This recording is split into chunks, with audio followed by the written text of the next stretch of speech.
Hi everybody! Welcome back to part 3 of Materia D&D, session 108, where we play D&D our way. Um, yeah, the Crass Menagerie managed to communicate and utilize the intelligence of the various mimics and essentially avoided, for the time being, bloodshed. Heading through, heading around the Patera Shelf, the rich portion of Carver, they followed the gem walls that had the repeating symbols of the shallow cut gem with runes that were various names, uh, names of Estra, Ichi, Solomon, Ulta, and Laron. They made it to the entries. Along the way, they managed to stop some groups leaving the mine that had mimics upon them or amongst them, thanks to their communication with, we'll call them the Lantern Mimic. Um, they then made it to the mine itself, headed to the uncovered area where they systematically went from group to group. Initially, or not even initially, attempting initially to say that they were here to inspect, but realizing that this was not working, Rock allowed the Lantern Mimic and some of the other mimics to show their true form, and that caused people to run away. Following this thought pattern, basically through and through, they essentially cleared out the rest of the groups, short of the final group in the deepest portion that was, set up with light and all. The same group that was there the day before, or that same morning, with 3 guards and the 12 workers from Lady Esther's crew. Venturing past for about another 30 minutes or so, they reached a portion where there was a massive chasm. There was a metal and wood bridge strung across the chasm, stretching 80, 100 feet or so. They realized that this was a group of ancient mimics where they were able to converse and discuss, and they were allowed to pass as they learned that the mimics were created for the Braggart's War. They were to be distributed among different locations and essentially kill anything that was there.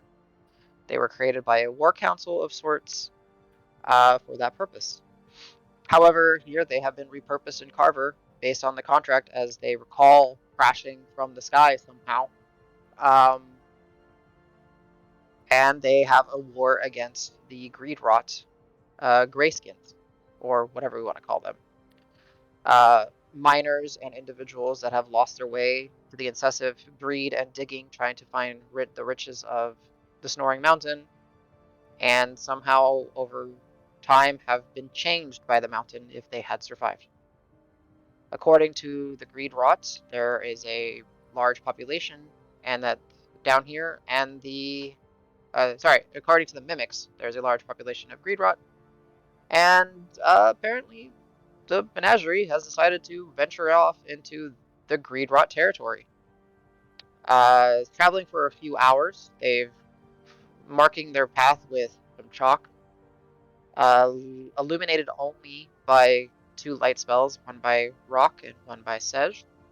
The menagerie traversed through jagged, twisting, mind-bending caverns, uh, where there is no rhyme or reason or logic to it other than stalactites, stalagmites, and that's it. Uh, there is the sound of some dripping water in certain places. The scent is fairly neutral and mineral and salt heavy, but the menagerie knows, thanks to Sej's keen mind, or perfect memory in this case, that they have about a couple hours of daylight above ground, and they have seemingly all agreed to venture forward and potentially camp out down here within uh, the caverns using Al's tiny hut. Davis had attempted to use the Hearthguard as like a compass of sorts, which failed, but it did somehow flash an image of a purple green cloud lunging towards him and snapped him out of the vision. So with that, I guess fast play or low play, however you guys wish. What would you guys do for the next few hours before it's time to set up the tiny hut? I mean, for the most part, we kind of thought we'd look for the most downward descending path, but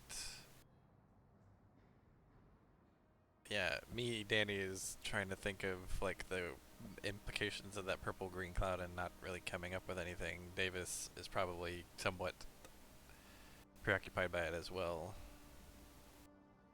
Very Uh, well. so I guess just Can thinking out loud.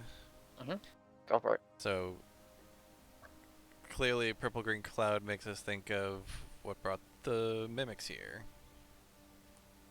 which that was created as some sort of way of moving these guys as a weapon, quote, by the War Council.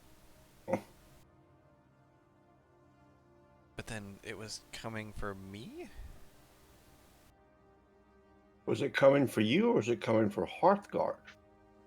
I don't know. What if the war can't? I don't know how old Hearthguard is, I mean, it but was. what if the War Council created it as well, and it came here when the mimics came here? Um, I guess for the sake of assisting with the story, da- the retelling that Scoot gave you when the wagons appeared, they seemingly were dropped and smashed into the ground. Okay. Like it was interrupted, not not like the it didn't reach its intended purpose. Yeah, it was uncovered that supply wagon seemingly had crashed from the storm in the sky amongst cover. Yeah, and they were to maybe not a detail given. They seemed like they were meant to be horse-drawn and oxen-drawn wagons. Like they were not in any means arcane enchanted to be like flying wagons. They were picked up and dropped. So to eliminate that confusion, sorry. Okay. So Al was like, say, all right, well, if we're gonna keep going,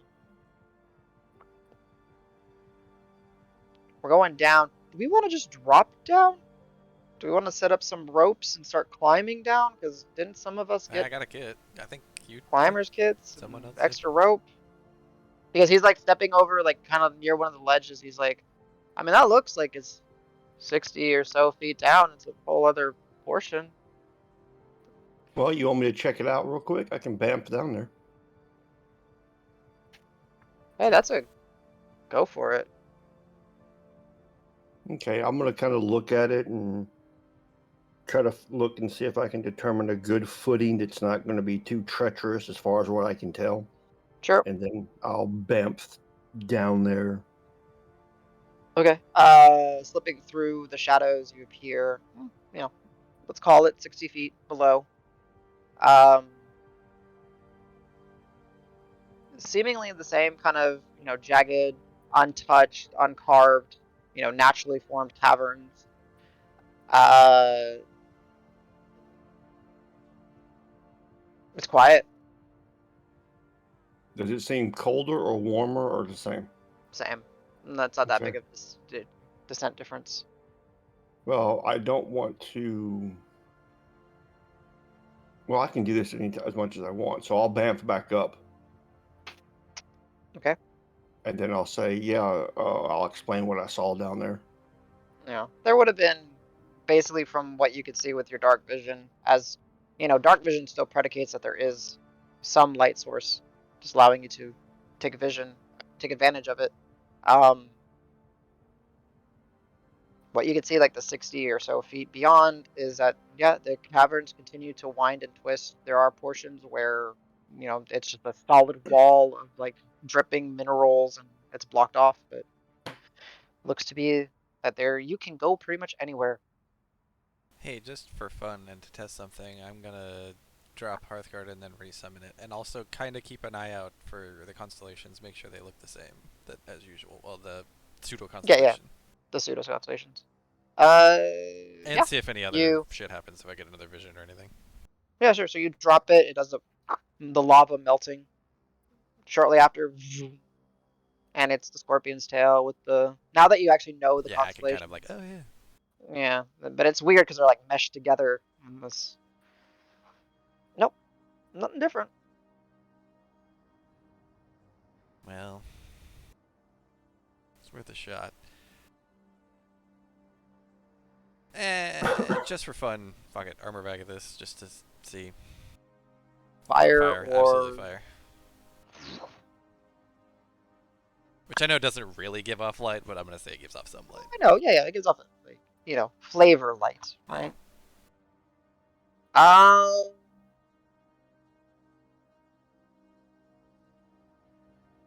the flames are all of you would notice, even though he hasn't done it too often. It's still striking and noticeable enough every time he does it. The flames are a lot more orange than anything.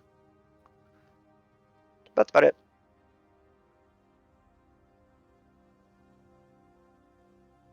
And I would actually say that are you keeping the armor agathis for the full hour? Sure. Okay, I'll say something later then. Okay.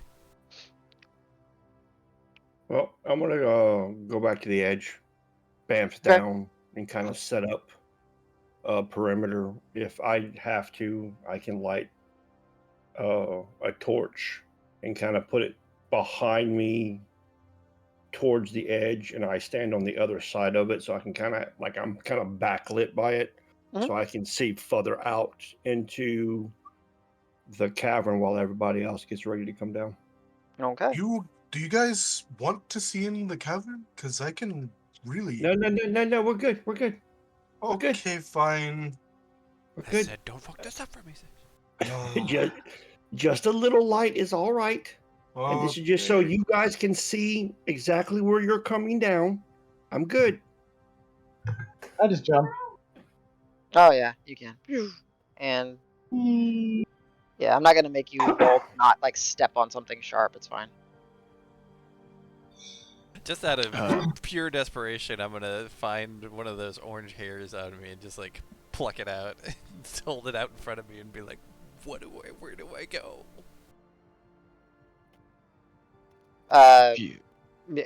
It's a hair. It's orange. I'm sorry. No, I know, but I'm just Davis is just like fucking literally grasping at straws. It says you're fucked. It goes up in flame. Carlos will let them know if they want to go down, climbing using ropes and gear and stuff. I can bring everything down behind them, so we don't have to leave anything behind. Okay, well, so if the idea is we don't have to worry about you guys set up, you guys head down, 10 minutes or so later, everyone has joined Rock and Dregnar in the 60-foot descended portion. As you wish to, you continue venturing forward, much of the same cavern. The temperature is relatively the same. Davis still wrought with, well, what the heck am I doing here? Looking for any type of sign or symbolage to make sense of this madness. But can I get all of you to roll me perception checks? If you do have anything for scent or sound, go ahead and roll it. We'll use the higher, Matt 20, 25. 25. Nice. Al's plus 9. Al 9. Alright, and I need to it's Al 13 total. So I Kara had advantage because of scent, and I rolled a 3, and I immediately rolled a 4 after that. Hey, plus 1, baby. Yeah, plus 1, baby. Okay. So visually, you don't really pick up on anything, you guys. Even Rock or Haros. But there.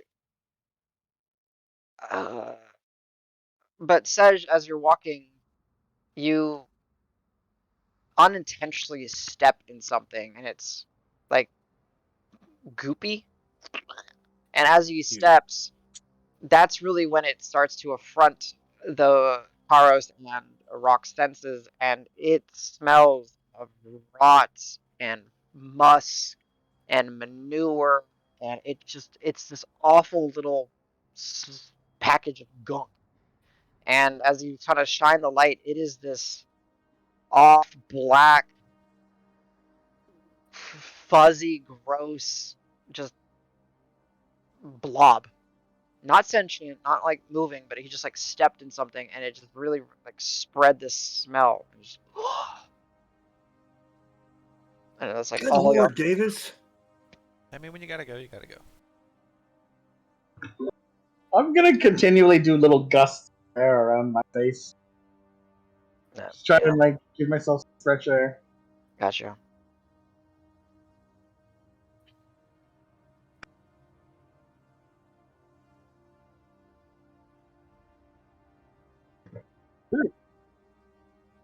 Clearly, I guess I will say Rock with the natural 20. To say this is, and try to understand that just because there's nothing is not a bad thing. It is quiet here. You don't hear anything. As like Davis is saying, it's still very quiet. Like, yeah, there might be something down here, but I don't hear or see anything other than my nose is burning. I'm gonna throw a rock. I feel Okay. like it. Yeah, Does there's Does it echo? Does it? yes. It does. And depending on how hard and how far you throw it, it will bounce until it finds a natural stopping point, and it keeps going. It keeps going. Anyone else notice that the only thing we hear in here is that rock? And now this rock? Yeah, that's good, right? I mean, Is it? For a place where we know there's living creatures and, it's damp down here? We should Maybe hear you would some. hear some of the slight water trickle and all that as well. Sorry, that. It's, I don't know. It's creepy. I don't like it. well, I mean, it's a lot of space. Maybe they just never made it here. I don't know.